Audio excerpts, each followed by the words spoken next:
बिस्मिल्लाहिर्रहमानिर्रहीम। नाज़रीन, programme current affair के साथ आपका मेज़बान सैयद आसिफ अली हमदानी हाज़िर खिदमत है। नाज़रीन, आज वफाकी काबीना का इजलास इस्लामाबाद में ज़ेर सदारत वज़ीर आज़म शहबाज शरीफ मुनक़िद हुआ और पंजाब गवर्नमेंट की जो सिफारिश आई थी कि फ़ौरी तौर पर तहरीक लब्बैक पाकिस्तान को कलअदम करार दिया जाए, इसकी वफाकी काबीना ने बाज़ाब्ता तौर पर मंजूरी दे दी है। और अब तहरीक लब्बैक के तमाम यानी कि जो तहरीक लब्बैक के अमीर हैं साद रिजवी साहब, जो कि खादिम हुसैन रिजवी साहब के साहबजादे हैं, उनके 95 अकाउंट्स बैंक अकाउंट जो है उनको जो है वो मुंजमद कर दिया गया है। और इसी तरीके से जो 3800 के करीब जो डोनर थे उनकी भी हतमी लिस्ट जो है वो फ़ाइनल कर ली गई है। उसमें बड़े बड़ी अहम शख्सियात हैं जो फंडिंग करती थी तहरीक लब्बैक को। जब भी इनकी कोई मूवमेंट चलती थी, कोई तहरीक चलती थी, धरना होता था इस्लामाबाद में, कोई खाना खिला रहा है, कोई उसमें जनाब अपना ट्रांसपोर्ट दे रहा है, कोई उसमें जनाब इनको डोनेशन दे रहा है, उन तमाम के जो है वो डेटे कलेक्ट कर लिए गए हैं और उनके गिर्द भी घेरा तंग किया जा रहा है। और कलअदम होने के बाद जमात अहले सुन्नत का कल इस्लामाबाद में एक कौमी उलमा मशाइख कन्वेंशन हुआ जिसकी सदारत वफाकी वज़ीर मज़हबी अमूर सरदार यूसुफ साहब ने की। और जमात अहले सुन्नत का जो कल अलामिया जारी हुआ है उसके मुताबिक तहरीक लब्बैक के मसले के ऊपर कहीं पे भी अलामिया में कोई ज़िक्र फ़िक्र नहीं है, जिससे ये साबित हो रहा है कि जमात अहले सुन्नत ने जो है वो तहरीक लब्बैक पाकिस्तान से बाकायदा तौर पर ऐलान ला तअल्लुक़ कर दिया है। और इसी तरीके से साद रिजवी साहब के बहुत सारे खुफिया जायदादों का भी इंकशाफ हुआ है जो लाहौर में हैं और मुख्तलिफ़ जगहों पे हैं, जो उन्होंने ज़मीनें ख़रीदी हैं, प्लाट्स लिए हैं, मुख्तलिफ़ जगहों पे उन्होंने इन्वेस्टमेंट किया है, कमर्शल्स इनडायरेक्टली डायरेक्टली उनका भी सुराग लगा लिया गया है। और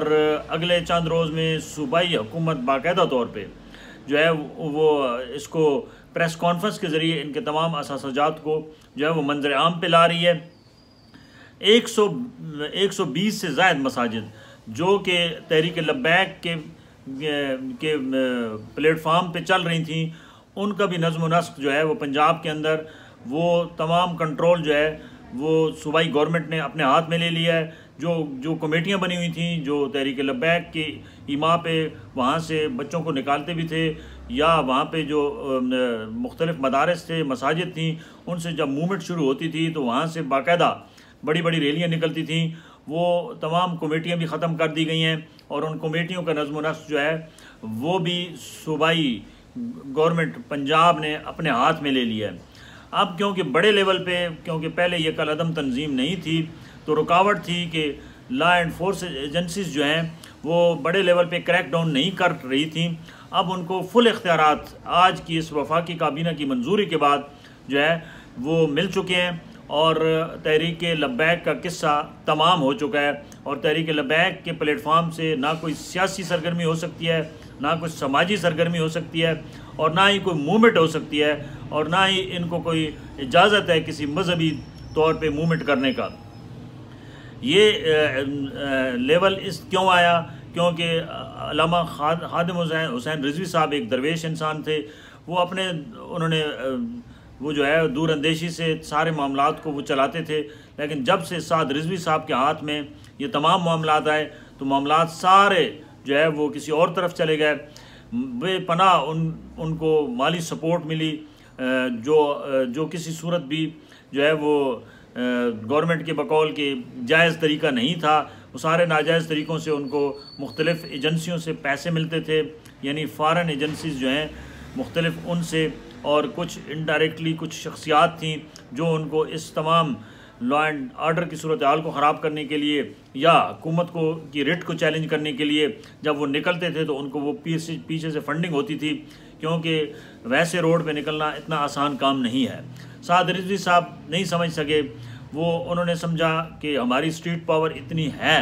कि हम रियासत के साथ टकरा जाएंगे, लेकिन ये उनके तमाम जितने भी वो समझ लो कि ज़हनी एक उन्होंने हदफ किया हुआ था, ये सब उल्ट साबित हुए और उनके अपने साथी जो है वो उनको छोड़ के चले गए। अभी भी उनके तहरीक लब्बैक के जो उम्मीदवारान हैं वो बहुत सारे टीवी चैनल्स पे आके मुख्तलिफ प्रेस क्लबों के अंदर वो अपनी जान बचाने के लिए वो ऐलान ताल्लुक़ ही कर रहे हैं और वो वाज़ेह तौर पे कह रहे हैं कि हमारा तहरीक लबैक क्योंकि एक पुरतशद्दुद जमात बन चुकी है, लिहाजा उनके साथ हमारा कोई लेना देना नहीं है और आज के बाद हम उनसे ऐलान ताल्लुक़ ही कर रहे हैं। साद रिजवी साहब को इस बात का बिल्कुल इल्म नहीं था कि उनके साथी जो कल तक उनके जान निसार थे, जब मुश्किल वक्त आएगा तो वो उनको पीठ दिखा के भाग जाएंगे। और साद रिजवी साहब के जितने भी जो उन्होंने टारगेट किए हुए थे वो सारे उल्ट निकले और कहीं पे भी उनके इस वक्त ना कोई तहरीक लबैक की मूवमेंट नज़र आ रही है। साद रिजवी साहब का सबको पता है कि वो इस वक्त वो और उनका छोटा भाई जो है वो अंस रिजवी, वो दोनों गायब हैं, उनका कोई अता पता नहीं है कि वो कहाँ पे हैं। गवर्नमेंट कह रही है जी हमने उनको ट्रेस कर लिया है, बहुत जल्द उनको मंतकी अंजाम तक पहुँचाया जाएगा। तो लिहाजा सब अपने अपने जो है वो घरों में घुस गए हैं और किसी को कुछ ना कोई मूवमेंट चली है। तहरीक लबैक जिसका बहुत बड़ा समझा जाता था कि इनके पास स्ट्रीट पावर है और ये जब निकलते हैं तो हर चीज़ जो है वो ये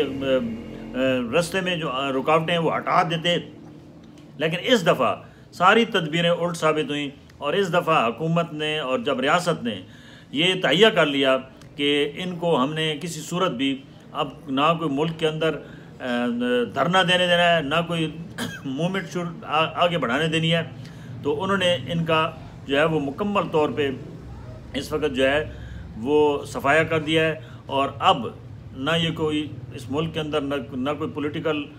जो है वो एक्टिविटीज़ में हिस्सा ले सकते हैं, ना ही कोई ये मूवमेंट चला सकते हैं।